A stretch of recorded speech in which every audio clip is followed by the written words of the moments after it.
morning, Pilipinas, Luzon, Visayas at Mindanao. Lakasan natin ang radyo at sabay-sabay na sumigaw ang buong sambayanan ng Ching Positive. Ito na po ang yugto na tinatawag nating Buhay Mo, Inspirasyon Ko. Kilalanin po natin ang isang chemical engineer na nag-top sa board exams pero binayaran ng napakaliit na sweldo sa una niyang trabaho. Ano ang ginawa ng isang chemical engineer para mapabilang sa matagumpay na top 19 elite global ambassadors ng isang networking company? Please welcome to Ching Positive, Jogi Guillermo. Good morning. Good morning. Good morning, good morning, Jogi. Christina, good morning. Yes. Maraming salamat sa iyong pagdalo dito. Sige, Christina, first question. Siguro kasi, Jogi, alam mo, mahirap for us to process kung paano ka naging underpaid. Okay? Given us, nakalagay nga dito na isa kang chemical engineer.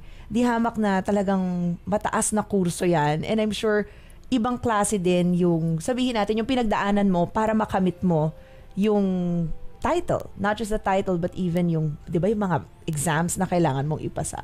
How did that happen na underpaid ka sa una mong trabaho? Akala ko nga lang dati kasi pag nakatapos ka, tapos na. Hindi pala.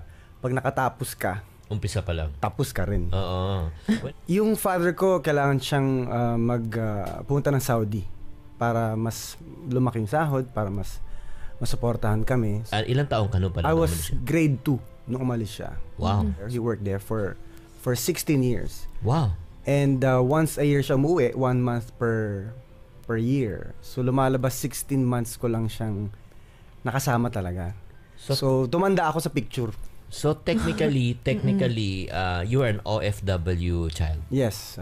Anong nararamdaman ng isang 8-year-old na may alam mo ba na matagal siyang mawawala? Hindi eh. Kaya nga gusto ko malaman ano yung konsepto yung proseso. Oo. Basta aalis daw yung father ko and then para daw mas maraming laruan and pagbalik niya sigurado daw mas maganda yung buhay namin. Kaso nga lang syempre pag bata ka lagi mong tinatanong na kailan uwi si Papa? Kailan uwi si Papa? Wow. So malapit na gano'n lang. Tapos hanggang sa yun nga dumaan ng 1 taon, 2 taon hanggang sa naging nakasanayan na rin. Kaso, syempre pag nakikita mo yung mga friends mo na pag may event, kompleto sila. Yun yung medyo naging kulang. Kaya sabi ko, gagawin ko ang lahat talaga para maging buo yung family namin. So, how was that like, nung pagbalik niya? And syempre, masaya na. Kompleto na kami. Yun pala, syempre, kailangan pa rin mag-work. Hindi naman porkit wala na siya doon. Sabihin, mag-stop na rin siya mag-work. Kaso ang problema is, in a way, may edad na siya. Hindi na siya makahanap ng trabaho sa Philippines. Iba na yung orientation dito. So, ibig sabihin, 16 na taon na nagtrabaho, pagbalik dito, ubos din. Yeah, yung naipon nila for 16 years, naubos in just 6 months. Wow! That's crazy. So, ako na talaga, ako yung naging breadwinner sa amin. Kaso nga lang, ang dilema ko is, sa sahod ko, malabo. Pinakamatinding pagsubok na dinaanan mo nung, syempre, di ba, question mark yan liit ng sweldo ko, tapos nothing is really working. You've been trying your best, di ba? Pero wala pa rin nangyari. Ano yung pinakamatinding pagsubok na dinaanan mo talaga?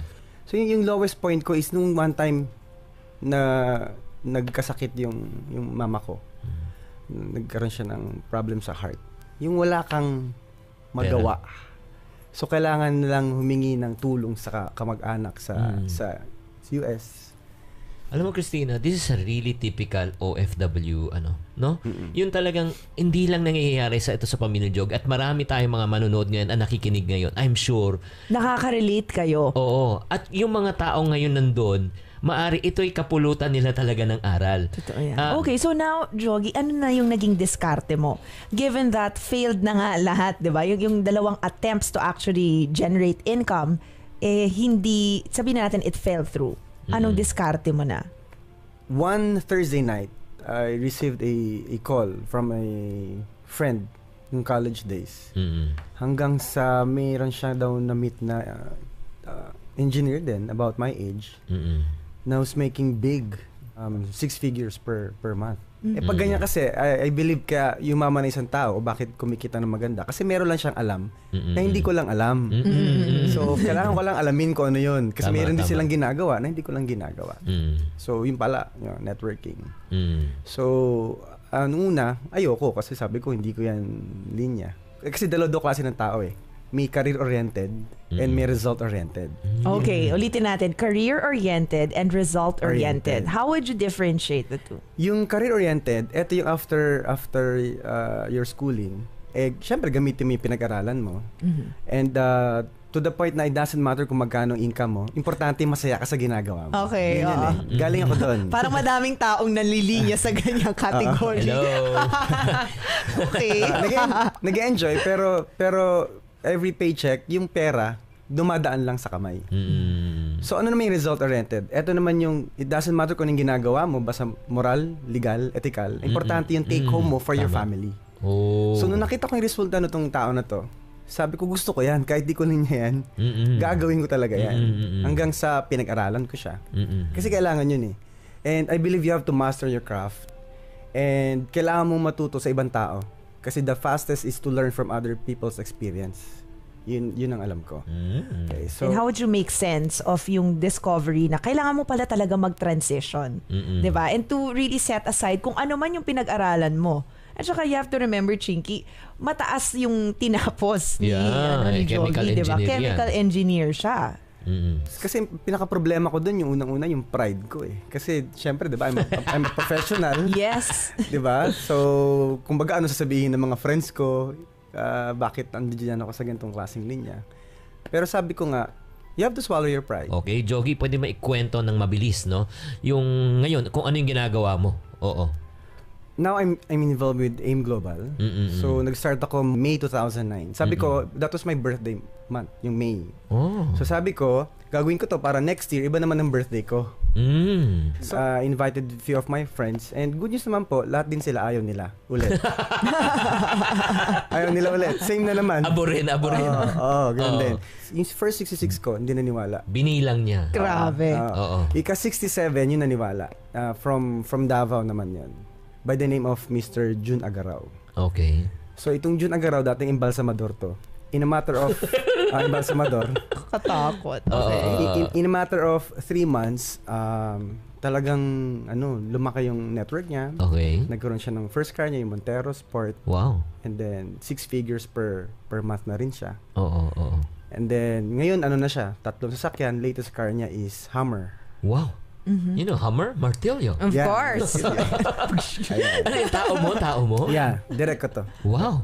Yan. And then nakapagpatay na rin siya ng bahay sa Davao, malaking bahay. Okay. So nakakatuwa kasi yung dati niyang background. Oo. Ngayon iba na. So yun yung nakakatuwa kasi nakatulong ka na rin. Yung isa kong friend, yung kay 68 ko, pangalan is Michael Ditan. Nagkita kami, galing siya ng US. Pagbalik, na sama ko dito. In a year, nagsi 6 figures na rin siya per month. Okay. So kung itong mga nakausap mo, kahit na 66th or 67th and 68th sila, paano naman ikaw? 'Di ba? Kung nakatulong ka sa iba, paano naman na bago ang buhay mo? Because I think, Chinky, bago ka makatulong sa ibang tao, I think it's important na okay ka na rin sa mga pangangailangan mo. Everything should be covered before ka pa mag-abala, 'di ba, na tumulong sa iba.